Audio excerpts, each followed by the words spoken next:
চিনতে পারতেন তাহলে হয়তো এই কলিযুগের এত ডামাডাল হতো না।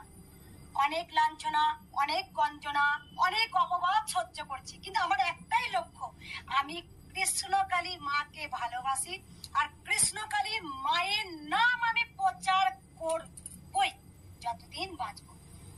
আমি মন্দির বন্ধ, আপনারা সেটা সবাই জেনে গেছেন, সোমবার আর এমনি অমাবস্যা মায়ের মন্দির বন্ধ রেখেছি। এই মায়ের মুখে শোনা যাক কোথা থেকে এসছে এই তুই মা মেয়ে হন্তে হন্তে এসেছে, বলো মা। আমরা ত্রিপুরা থেকে এসেছি, আমাদের তো অনেক ধকল সইতে হয়। আমরা একবার ফ্লাইট, তারপর আবার ট্রেন, তারপর অনেক দূরে আসা, হোটেল ভাড়া করে এসেছি শুধু মার কাছে একটু মাকে দেখবো বলে। আমার দুর্ভাগ্য, আমি মাকে দেখতে পেলাম না, কিন্তু আমি যে আমার এই মাকে দেখতে পেয়েছি এটাই আমাদের সান্ত্বনা, আমরা মা মেয়ের সান্ত্বনা এইটাই।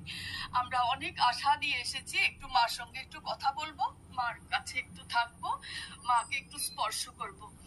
আমার মা আজকে মার্চ মাসের 12 তারিখ মারা গেছে। আমি আরেকবার কিছুদিন আগে এসেছিলাম বর্ধমান, কিন্তু মা তো ভুলিয়ে রেখেছে আমাকে।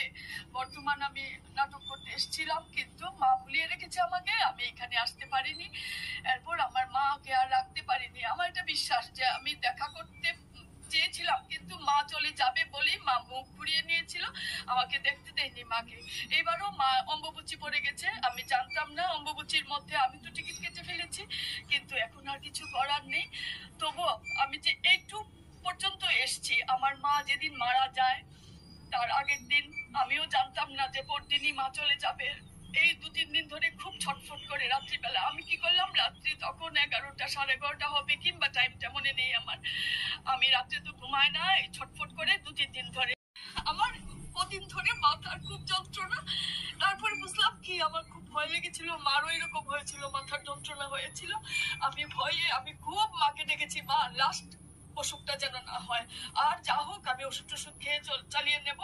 আমি তারপর গেছি বেঙ্গালোর গিয়ে সব চিকিৎসা হয়েছে, দেখে না আমার কিচ্ছু না, ওই ভয়টা যে করেছিলাম এইটা না, আমার একটু নার্ভের, মনে কষ্ট পেলে আমার নার্ভের গন্ডগোল হয়ে যায়, তখন আমার মাথা ব্যথা করে, মনের কষ্ট থেকে মানসিক আঘাত থেকে এটা হচ্ছে। উপকার খুব হয়েছে। আর আমার এই মেয়ের জন্য আমি ভেবেছিলাম, বড় টেনশনে ছিলাম, মেয়ে পিএইচডি করবে একটা। এখন পর্যন্ত মা আমি 80% শিওর যে পিএইচডি তে চান্স পেয়ে গেছে, শুধু ইমেইলটা আসার অপেক্ষায়। মা